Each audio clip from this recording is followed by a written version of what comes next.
sini misalnya udah 2.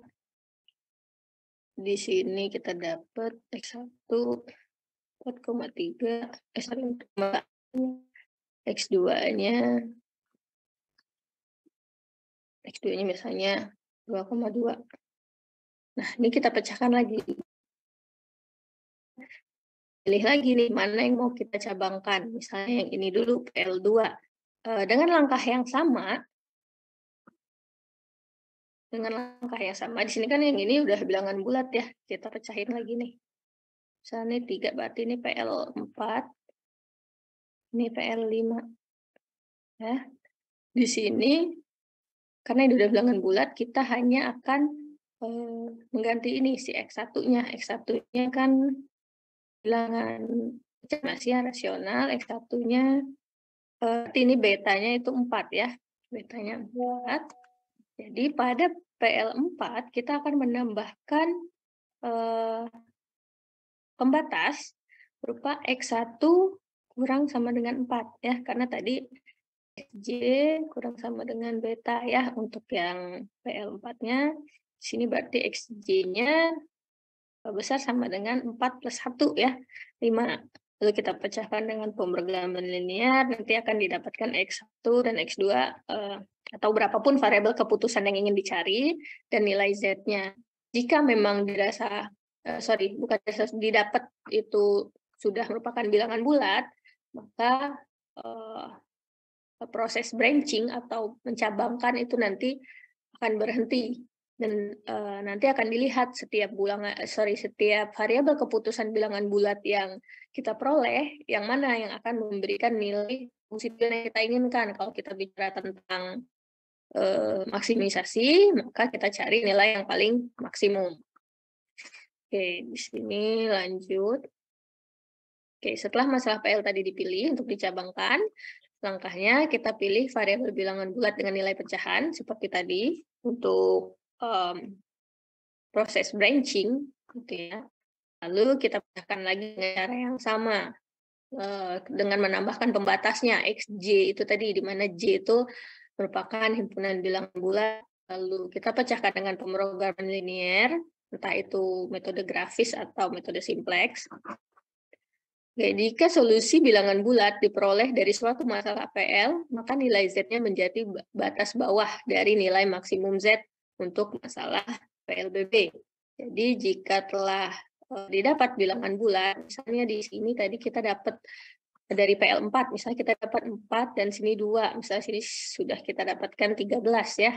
Nah, ini merupakan batas bawah dari nilai Z-nya.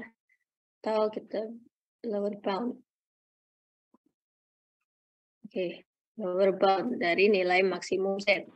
Itu kalau kita dapat bilangan bulat. Lalu kita lanjut lagi nih. Proses branching and bounding ini, pencabangan dan bounding ini batas ya, kita beri batas tadi, berlanjut hingga semua node dalam kondisi fatom. Apa itu kondisi fatom? Sini solusi optimal dari pemrograman linear ini merupakan bilangan bulat. Jadi solusinya sudah didapatkan berupa bilangan bulat, lalu masalah PL-nya tak layak, dan nilai optimal Z itu tidak lebih baik daripada batas bawah kalau untuk masalah maksimisasi atau batas atas untuk masalah minimisasi. Ini ya, kita lihat tadi kan PL1, ini tadi contohnya, sekian lah X1. X1 misalnya 4,3, X2 2,7. Lalu kita pilih misalnya tadi ini X2-nya, X2-nya misalnya di sini berarti 2, berarti yang di sini X2-nya bisa sama dengan 3. Ini merupakan pembatas yang ditambahkan dalam modelnya tadi. Lalu kita pilih lagi yang di sini, yang PL2, ternyata masih diperoleh nilai variabel keputusannya berupa pecahan, maka akan kita pecahkan lagi sama dengan langkah yang di atas sebelumnya. Kita dapat di sini misalnya tadi kan kita udah dapat bilangan bulat semua ya. Nah, ternyata di sini kita dapat Z-nya sudah bilangan bulat 16, karena kalau variabel yang udah bilangan bulat pasti juga ininya sudah bilangan bulat ya, nilai Z-nya. Lalu di PL4 ini ternyata tidak layak, berarti ini tidak termasuk dalam solusi ya, tidak termasuk dalam solusi. Ini untuk pemecahan dari pencabangan dari PL2. Lalu nih kita lanjut tadi, ini udah kita pecahkan, ini sudah didapat solusi bulat layak, solusi bulat Z4. Di sini kita pecahkan lagi, kita pilih tadi kalau misalnya di sini, saya di sini satunya yang masih pecahan ya, 4,3. Dengan cara yang sama tadi, di sini X1-nya berapa nih? X1-nya tadi 4, dikurang sama dengan 4, betanya 4 ya. 4. Untuk yang pencabangan keduanya berarti kurang sama dengan 5, sorry ini X1.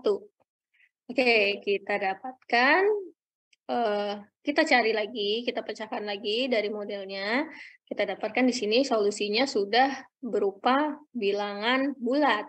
Misalnya kalau di sini tadi Z-nya berapa kita dapat tadi? 16. Oke, Z4 nih, 16. Z3 ya harusnya di sini karena PL3, 16. Kita lihat ternyata, ini kan kasus kita maksimisasi, di sini kita dapat Z-nya misalnya 12 ya, misalnya aja ini. Kita lihat Z6 ternyata kurang dari Z, ini bukan solusi optimal yang kita inginkan juga. Ini tadi udah dicoret, tidak layak. Lalu di sini selanjutnya kita lihat ini slide-nya salah ya.